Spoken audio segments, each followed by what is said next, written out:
دنیا انسانی میں اضافے کے لیے حضرت آدم علیہ السلام کا یہ دستور تھا کہ حوا سے تمام پیدا ہونے والے لڑکے اور لڑکی کا عقد دوسرے پیٹ سے پیدا ہونے والے تمام بچوں کے ساتھ کر دیا کرتے تھے۔ اسی دستور کے مطابق قابیل اور حابیل کی شادی کا معاملہ پیش آیا تھا۔ قابیل عمر میں بڑا تھا اور اس کی ہمشیر حابیل کی ہمشیر سے زیادہ حسین اور خوبرو تھی، اس لیے قابیل کو یہ انتہائی ناگوار تھا کہ دستور کے مطابق حابیل کی ہمشیر سے اس کی شادی ہو اور حابیل کی اس کی ہمشیر سے۔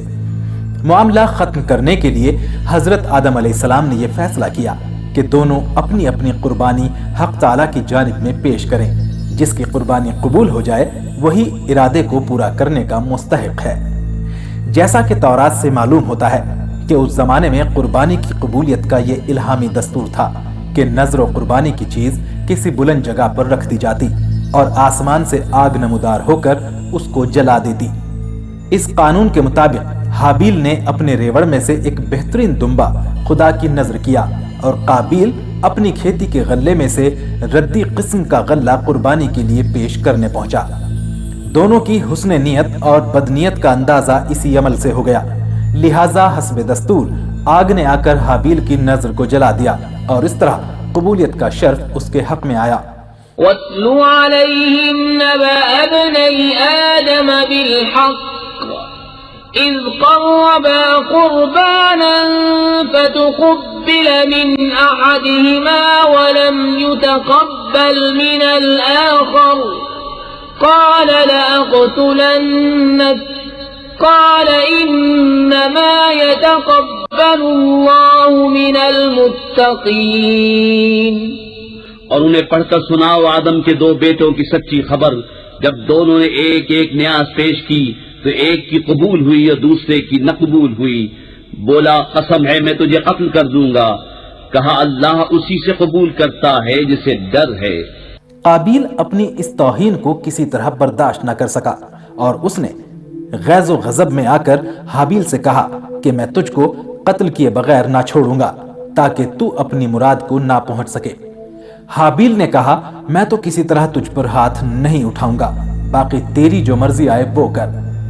رہا قربانی کا معاملہ تو خدا کے یہاں نیک نیت ہی کی نذر قبول ہو سکتی ہے، وہاں بدنیت کی نہ دھمکی کام آ سکتی ہے اور نہ بے وجہ غم و غصہ۔ قابیل پر اس نصیحت کا الٹا اثر پڑا اور اس نے غصے سے مشتعل ہو کر اپنے بھائی حابیل کو قتل کر دیا۔ لئن بسطت إلي يدك لتقتلني ما أنا بباسط يدي إليك لأقتلك إني أخاف الله رب العالمين إني أريد أن تبوء بإثمي وإثمك فتكون من أصحاب النار وذلك جزاء الظالمين۔ بے شک اگر تو اپنا ہاتھ مجھ پر بڑھائے گا کہ مجھے قتل کرے تو میں اپنا ہاتھ تجھ پر نہ بڑھاؤں گا کہ تجھے قتل کروں۔ میں اللہ سے ڈرتا ہوں جو مالک سارے جہان کا۔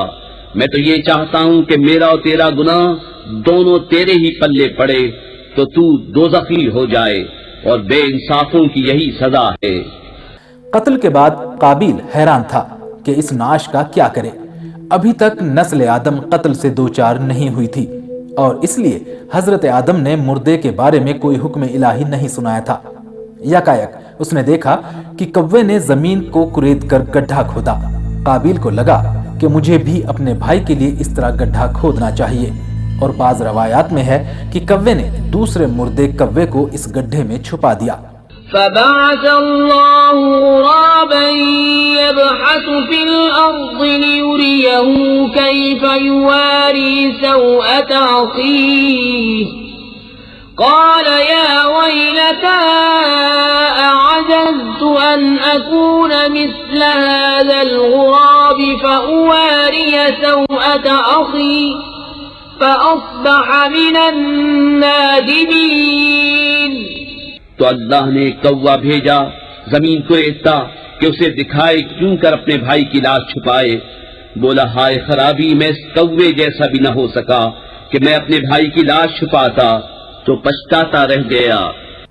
قابیل نے یہ دیکھا تو اپنی ناکارہ زندگی پر بے حد افسوس کیا اور کہنے لگا، میں اس حیوان سے بھی گیا گزرا ہوں کہ اپنے اس جرم کو چھپانے کی بھی اہلیت نہیں رکھتا۔ ندامت سے سر جھکا لیا اور پھر اسی طرح اپنے بھائی کی نعش کو سپرد خاک کر دیا۔